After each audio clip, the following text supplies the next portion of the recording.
Hello everyone, and welcome back to World of Warships Blitz with Terry. And today it's not just me. Today it's Terry and Ergot, because we're going to have a guest appearance. And Ergot is going to talk about the Königsberg, the Tier 5 German light cruiser. And she's a great ship. She was the first modern design that the Germans did after the World War I style cruisers. And she was the lead ship of a class of 3. And all these three ships were participating in the invasion of Norway. Now, it so happened that the Norwegians had some 200mm guns at coastal artilleries, and as the Germans should have known by now, if you're a light cruiser and you're broadsiding, you get big holes blown into you. So she was quite badly damaged, and in the end, the British dropped bombs on her. So she got her fun deleted by a CV at the end of the day and sunk. But that's it for me.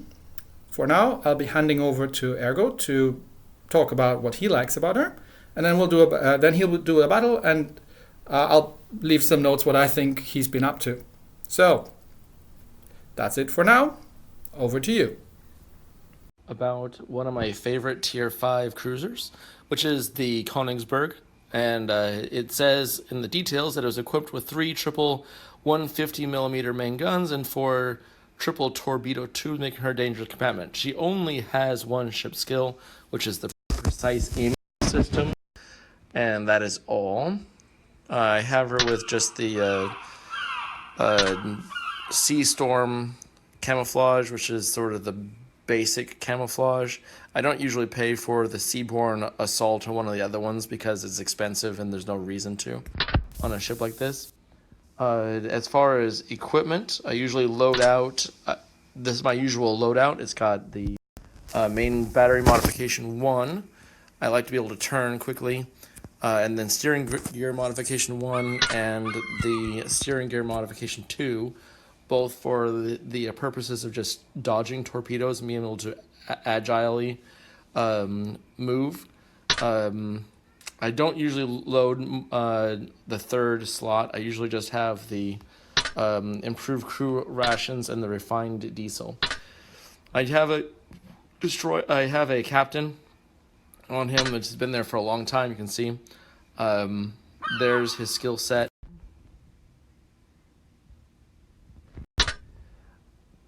One of the things I want to show everybody about this guy, and I like it, is the offset main guns right there. And if you're firing a little bit to the starboard, they fire very straight that way. If you're firing to the port, the starboard side rear battery doesn't actually activate. They will spin in 360 degrees so that you can use it in either direction without having to spin them around the back of the ship. Alright, I really hope I haven't mispronounced his name. And it's actually pronounced Ergot. What's he up against? He is bottom tier, and there's a New Mexico out there, a Bretagne, a Bogue, a De Grasse, which is a really dangerous Tier 6 cruiser. So let's see how he's going to fare against this group of people on Silent Shoal. He's spawning on the left flank, and that, for me, I would usually, head ahead on the left flank and see what's up there.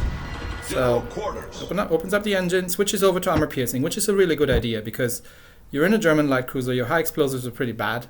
You really want to use the armor piercing, especially if you've got 1 destroyer and 4 light cruisers on the enemy team. And there you can see how he's swinging the guns around, and the 360-degree turret traverse, which is kind of really neat feature. So he's heading a little center, following the Farragut there, supporting the DD and evading the incoming airplanes, and heading towards that first island, probably just to take a peek what's going up there. Now the carrier's scouting, so we quickly see that where the destroyer is, and the destroyer is nowhere near here. The destroyer is on the other side. There's a battleship coming up.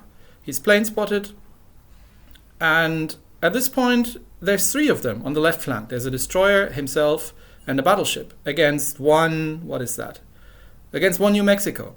So he's not the best suited to deal with a New Mexico to start with because, again, his high explosive isn't great.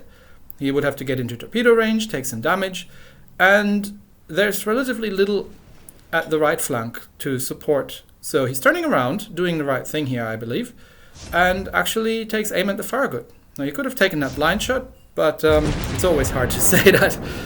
He's heading behind the battleships because the two Fusos here are in danger of getting outflanked by that Farragut. There's the Omaha coming in as well. Omaha has torpedoes too. But rushing forward like that into two broadsiding Fusos is maybe not the wisest decision.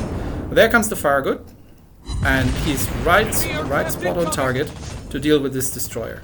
Now he's going broadside, and actually he's in torpedo range. So he sends one torpedo spread out, but he's fully expecting the Farragut to actually turn. He's turning out. Farragut's torpedoes are going to miss, and his second torpedo spread goes much more in the direction of the Farragut, forcing him away. So the Farragut can't turn around and get his and get close to him again. But now he's got to deal with a Dallas, a Britannia, a de Grasse, and a Farragut. There come the de Grasse torpedoes. Pretty much all by himself, because while there are two ships that are helping on the right flank. The battleships are firmly piling down at New Mexico. And there's really not that much of support over here. So again, Farragut priority target. His 150mm armor piercing is going to do a number on this ship. So again, torpedoes. He's waiting for it, sending a first spread out. Could have let that a little bit more because the Farragut came out of the turn. Personally, I would have slammed the brakes on at this point, but the Farragut's giving a beautiful broadside, and that's what happens when you do that. So the torpedoes are probably going to miss. And I'm not sure why the Farragut isn't firing torpedoes at this point. He must have reloaded. He's not. Oh, there they come. Okay, the Farragut has completely potatoed his torpedoes.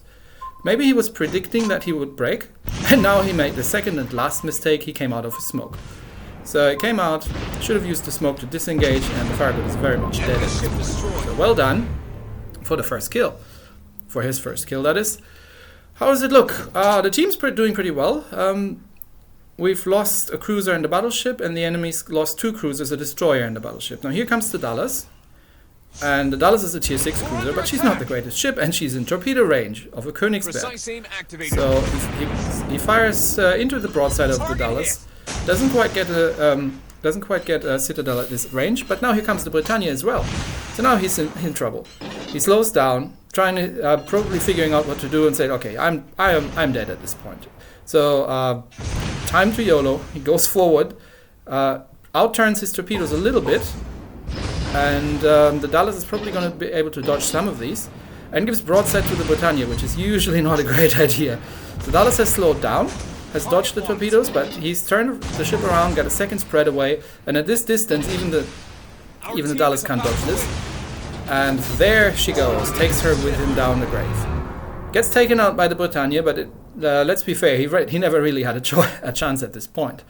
Now the Britannia is the last ship alive. He's still got a minute 30, and he's under concentrated air attack, but and probably getting shot at by the Fusos. But for some reason, he stops right in front of the cap circle. Not sure why he stops there. I personally would have at least gone into the cap. I mean, it's unlikely. The game is lost for the enemy team. There's really no chance for him to pull this off, even if he manages to cap out. He's got two DDs in their home cap, so no chance for that. But while he's sitting there making up his mind, the carrier on our team just goes and keeps dropping him, which you're in a tier 5 battleship. You don't have much in terms of anti-air. As you can see, he barely hurts these planes, and he just gets continuously dropped. And also the Fuso is coming back on the other side, figuring, tier 5 lightly armored French battleship. And I personally, I'm not a huge fan of the Britannia, so yeah, I don't know. Fuso probably going om nom citadels. At least he's not broadsiding. Now he's making his way into the cap, probably figuring, might as well. Loses a gun, but he keeps getting dropped by the carrier, and that's probably the end of it. Takes another torpedo, and there come the dive bombers, and it looks like the carrier is going to finish him off. And yeah, there goes the Zuiho? I don't know. Claims the kill. And that's the battle. So, well done, Ergot, on holding the right flank. I think if he hadn't been there, they would have completely crumbled, and they probably would have been capped out because he took care of both the destroyer and he took care of a tier 6 destroyer and a tier 6 light cruiser. So very well done in the Königsberg, a great ship. Thank you very much for sending this one in. It's been a pleasure to, well, do the first collaboration video, and I hope you all had fun. And that's it for today. Terry out. I'll see you next time. Bye.